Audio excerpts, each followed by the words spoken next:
Naghang yata Ang bilis naman ngayon ng 5 seconds.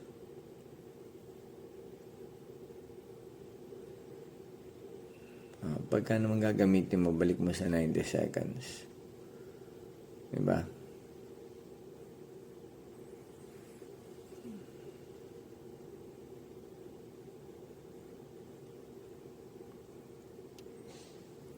Yun. Insta 360. Yung medyo may problema tayo sa saving, At ganyan. Ito yung ginawa ko, di ba? Basta bigla na lang siya.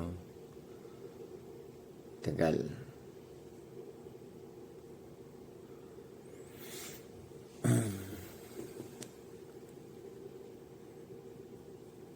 So, para sa akin, yun yung magandang settings. Tapos ito, yung light indicator nito. Napaka-obvious na